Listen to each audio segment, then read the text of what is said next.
कलवा आनंद नगर में जिजाऊ आरोग्य क्लिनिक का जिजाऊ संस्था के अध्यक्ष नीलेश सांबरे के हाथों उद्घाटन कार्यक्रम संपन्न हुआ। यहां पर सभी बीमार पीड़ित लोगों का उपचार फ्री होगा, एक भी पैसा दिए बिना ही होगा उपचार। कलवा रहवासियों के लिए सबसे बड़ी राहत है यहाँ सभी बीमारी का उपचार फ्री होगा। जिजाऊ के माध्यम से विभिन्न सामाजिक कार्यों को प्राथमिकता दी जा रही है। गरीब निर्धन व्यक्तियों के लिए इस दवाखाने को जिजाऊ के माध्यम से खोला गया है।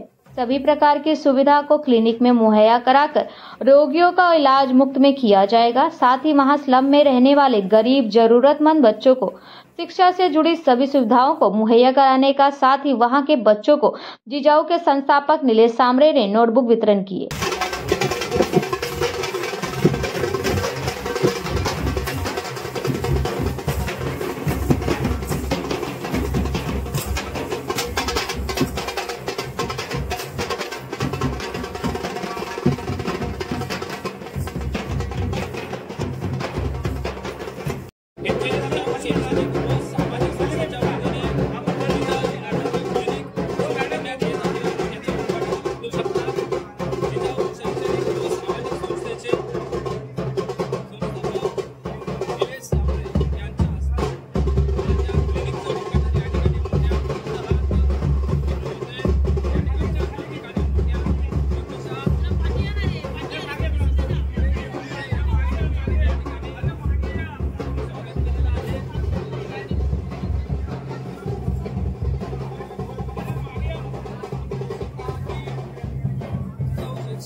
शिवाजी महाराज तर शिवाजी महाराज समाजामध्ये ते उतरलेले आहेत आणि समाजाच्या कल्याणासाठी आणि प्रत्येकाला गरज पडेल की ते गरजवंतांसाठी ते उभे राहिलेले आहेत। ती म्हणून बाबा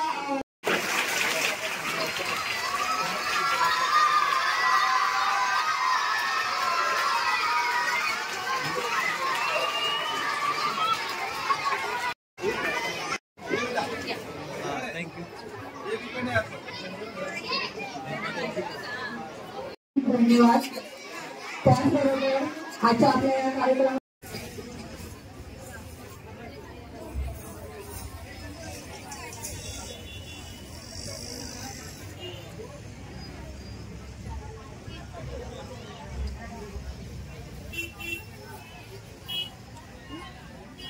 पंधरा 16 वर्ष आम्ही आरोग्यावर काम करत असताना गणपतीच्या रुग्णालयामध्ये ठाण्यातील अनेक भगिनी अनेक बांधव उपचारासाठी येत असताना आमच्या लक्षात आलं तर खूप मोठी समस्या ठाणे महापालिका क्षेत्रामध्ये आरोग्याची आहे।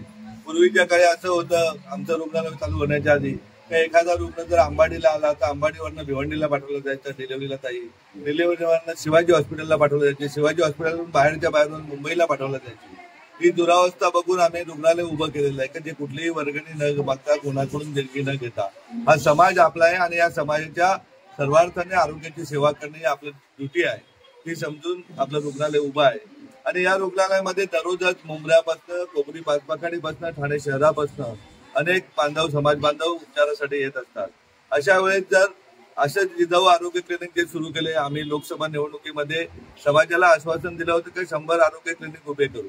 मग आता आम्ही जरी पराभव झाला असला तरी मग आमच्या एका लोकसभा क्षेत्रापुरती मर्यादित न राहता संपूर्ण ठाणे आणि पालघर जिल्ह्याच्या कानाकोपऱ्यात जिथे जिथे गरज आहे, जिथे जिथे गरीब आहे, जिथे जिथे आमची ताई अंगावर आजार काढून मरण पावते, अशा वेळेस जिथे जिथे पोटातल्या बाळासहित आमची भगिनी मरण पावते, अशा सर्व एरियामध्ये आम्ही जिजाऊचे आरोग्य क्लिनिक सुरू केले। ठाणे राहू दे, कल्याण राहू दे, मुरबाड, शहापूर बोईसर, पालघर, डहाणू या सर्व दोन्ही जिल्ह्याच्या कानाकोपऱ्यात सुरू केलेले. आज आनंदनगरमध्येही आरोग्य केंद्र इथल्या भगिनी बांधव खूप दिवसापासून मागणी करत होते तर आम्हाला आमच्या भागातही एक चांगला आरोग्य क्लिनिक द्या, जेणेकरून आपल्याला पोटातल्या बाळापासून 100 वर्षाच्या आजोबापर्यंत वाचवता येईल. यामध्ये कुठलाही आमचा स्वार्थ नाही. आम्ही काही इथे महानगरपालिकेची निवडणूक लढवण्यासाठी मी इथे उभा राहणार नाही, तर इथे मुंब्रा कळव्यामध्ये निवडणुकीसाठी विधानसभेला उभा राहणार नाही. हा समाज आपला आहे. ज्याप्रमाणे आपण पत्रकार महोदय समाजाची सेवा करताय त्याप्रमाणे आम्ही व्यावसायिकांनी आलेला पैसा, जो मेहनतीने पैसा आहे, तो समाजाच्या सर्वार्थाने विकासाला लागला पाहिजे, त्या दृष्टीने हा उपक्रम. मोठ्या प्रमाणात दिव्यामध्ये तुमचा समाज आहे, तिथे पण आरोग्य केंद्र महापालिकेची मोठी दुरावस्था होते. दिव्यातही आम्ही आरोग्य क्लिनिक सुरू करतोय. ऑलरेडी महिलांसाठी अनेक उपक्रम सुरू आहेत. मुंब्र्यामध्ये फ्री कोचिंग क्लासेस सुरू आहेत. जिथे जिथे आज्ञाने आज आपण 78 वर्षानंतरही बघतो स्वातंत्र्याच्या, तर आजही उपचार न घेता हजारो बांधव आपले मरण पावतात. मागच्या वर्षी तुम्ही छत्रपती शिवाजी हॉस्पिटलची सर्वांनी बातम्या छापल्या होत्या. त्याच्या वर्षभर अगोदर आम्ही माननीय मुख्यमंत्री महोदयांना निवेदन दिलं होतं की अशा प्रकारे इथे समस्या आहेत. पण वेळेत प्रशासनाने लक्ष न दिल्यामुळे ते काय मृत्यू होतो तो आपण बघितला आहे.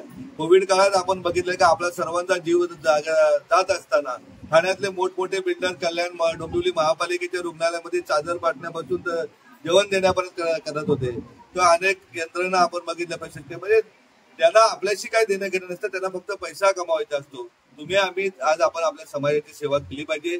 त्या दृष्टीने नुसता दिवा मुंब्रात नाही, तर जिथे जिथे गरज आहे तिथे तिथे शिक्षण आणि आरोग्याबाबत आज ठाण्यामध्ये 21 झोपडपट्ट्यांना आपले फ्री कोचिंग क्लासेस सुरू आहेत. आपल्याकडे जवळजवळ 20-22 ठिकाणी आपले महिलांसाठी महिला पायावर उभ्या राहण्यासाठी, रोजगार देण्यासाठी उपलब्ध चालू आहेत का, जेणेकरून शिवण क्लासेस, ब्युटी पार्लर क्लासेस, जेवण बनवण्याचे क्लासेस. इतकेच नाही तर आपण राबोडीमध्ये योगा क्लासेसचे जिथे जिथे भगिनी आमच्या मागच्या तिथे योगा क्लासेसची पण व्यवस्था करण्यात आलेली आहे. ही कुठल्याही स्वार्थाशिवाय करण्यात आलेली. आपण सर्वजण एक कुटुंब आहोत, भारतीय आहोत आणि आपल्या देशाची सेवा करण्यासाठी पहिल्यांदा तुम्ही आम्ही सगळेजण मजबूत झालो पाहिजे, त्या दृष्टीने सेवा सुरू.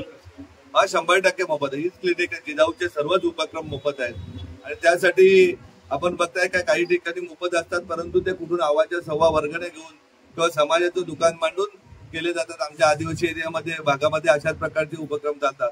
असं न करता तुम्ही आम्ही आपण प्रत्येक जण रक्त लागलं तर एकमेकांचं घेऊ शकतो. आपण जिल्हाधिकाऱ्याला जात विचारतो का, धर्म विचारतो का, की शिक्षकांना विचारतो का. आजचं जे परिस्थिती आपण बघतोय का जिथे तिथे जाती बाती धर्माच्या नावाने जे कुठेतरी गोंधळ चालू आहे, अशा वेळेस मूळ ज्या सुविधा आहेत, आरोग्य सुविधा, शिक्षण सुविधा, महिला सक्षमीकरण किंवा रोजगार, याच्याकडे प्रशासनाचं म्हणा किंवा राजकारण्यांचं दुर्लक्ष आहे. अशा वेळेस तुम्ही आम्ही एकत्र येऊन चांगलं काम करूया. मला तर ठाण्यातील पत्रकार नेहमीच कुटुंबाप्रमाणे आपल्या सोबत असतात. त्यांनाही विनंती आहे की ज्या ज्या चांगल्या गोष्टी आहेत त्या चांगल्या गोष्टी आता माहिती मी गावी होतो, 2 दिवस बाहेर होतो, भेट घेऊ ना त्यांची. जर अशा प्रकारे जर आदिवासी बांधव असतील, काय विषय असेल तर नक्कीच त्यांची भेट घेऊ. सर तुम्ही आता जेवढं समाजकार्य करता, लोकसभेमध्ये तुम्हाला थोडासा अपयश आला तरी आता विधानसभेमध्ये तुम्ही इच्छुक आहात आणि असाल तर कुठल्या पार्टीतून वगैरे जाणार आहात? नाही, असं कुठलं इच्छुक नाही. एवढी मोठी लोकसभा एकट्या सिंगल माणसाने लढवल्यानंतर पाठीमागे खाली कशाला येऊ. परंतु उमेदवार चांगले भेटले तर आम्ही 288 चे 88 उभे करू.